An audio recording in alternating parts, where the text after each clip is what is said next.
कड़ाके की ठंड और घने कोहरे ने देश के बड़े हिस्से को अपनी गिरफ्त में ले लिया है। उत्तर भारत से लेकर दक्षिण भारत तक मौसम का मिजाज बदला हुआ है। कहीं शीतलहर लोगों को कपकपा रही है तो कहीं बारिश और बर्फबारी हालात को और मुश्किल बना रही है। मौसम विभाग ने कई राज्यों के लिए अलर्ट जारी किया है और आने वाले दिनों में ठंड के और तेज होने के संकेत दिए हैं। पश्चिमी विक्षोभ के असर से पहाड़ी इलाकों में बादल छाए हुए हैं और मैदानी राज्यों में घने कोहरे की मोटी परत जमी हुई है। सुबह के समय सड़कों में विजिबिलिटी इतनी कम हो जाती है कि कुछ मीटर आगे देख पाना भी मुश्किल हो जाता है। इसका असर रेल और हवाई यातायात पर साफ दिख रहा है। कई ट्रेनें घंटों देरी से चल रही है और उड़ानों को या तो रद्द करना पड़ रहा है या फिर समय बदलना पड़ रहा है। मौसम विभाग के मुताबिक 24 दिसंबर तक जम्मू कश्मीर, हिमाचल प्रदेश और उत्तराखंड के ऊंचाई वाले इलाकों में पश्चिमी विक्षोभ सक्रिय रहेगा। कश्मीर घाटी में बारिश और बर्फबारी का सिलसिला जारी रहने की संभावना है, जबकि पहाड़ी क्षेत्रों में घना कोहरा छाया रह सकता है। वहीं उत्तर प्रदेश, बिहार, झारखंड, मध्य प्रदेश, राजस्थान, दिल्ली एनसीआर, हरियाणा और पंजाब में शीतलहर और कोहरे को लेकर चेतावनी जारी की गई है। दिल्ली एनसीआर की बात करें तो मंगलवार की सुबह कोहरे और धुंध की चादर में लिपटी नजर आई। सड़कों पर गाड़ियां रेंगती हुई दिखाई दी और लोग ठंड से बचने के लिए अलाव का सहारा लेने लगे।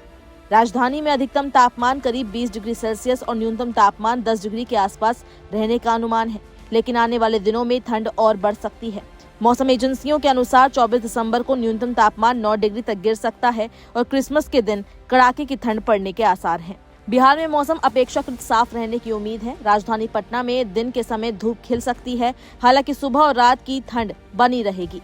यहाँ अधिकतम तापमान 18 डिग्री सेल्सियस और न्यूनतम तापमान 12 डिग्री सेल्सियस के आसपास रहने का अनुमान है। उत्तर प्रदेश में भी लंबे समय बाद धूप निकलने की संभावना है। लखनऊ समेत कई शहरों में दिन में मौसम साफ रह सकता है, लेकिन रात की ठंड लोगों को परेशान करेगी। पंजाब में तापमान में और गिरावट के संकेत हैं। चंडीगढ़ में दिन में धूप जरूर रहेगी, लेकिन रात का तापमान 9 डिग्री तक जा सकता है।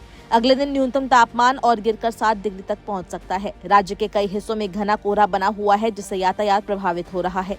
वहीं हरियाणा में शीतलहर और कोहरे का दोहरा असर देखने को मिल रहा है। अंबाला, हिसार, करनाल, रोहतक और भिवानी जैसे इलाकों में न्यूनतम तापमान 6 से 9 डिग्री के बीच बना हुआ है। घने कोहरे के कारण सड़कों पर वाहन बेहद धीमी गति से चल रहे हैं और ट्रेनों की रफ्तार भी थमी हुई है। राजस्थान में ठंड के साथ कोहरे ने हालात और कठिन बना दिए हैं। कई जिलों में दृश्यता घटकर 10 मीटर तक पहुंच गई है। जयपुर, अलवर, करौली, भरतपुर और श्रीगंगानगर जैसे इलाकों में तापमान तेजी से गिरा है। मौसम विभाग ने चेताया है कि अगले कुछ दिनों में उत्तरी हवाएं तेज होंगी, जिससे न्यूनतम तापमान में 3 से 4 डिग्री तक की गिरावट हो सकती है। दक्षिण भारत में अब हल्की सर्दी का एहसास होने लगा है। तेलंगाना के कई जिलों में न्यूनतम तापमान 10 डिग्री से नीचे चला गया है। कुछ इलाकों में शीतलहर और घने कोहरे को लेकर ऑरेंज अलर्ट जारी किया गया है। हैदराबाद समेत आसपास के जिलों में अगले कुछ दिनों तक ठंड बनी रह सकती है। वहीं स्काईमेट ने बताया है कि केरल, आंध्र प्रदेश और तमिलनाडु में हल्की बारिश की संभावना है। वहीं पूर्वोत्तर के अरुणाचल प्रदेश, ओडिशा, असम, मेघालय और नागालैंड में बारिश का अनुमान है।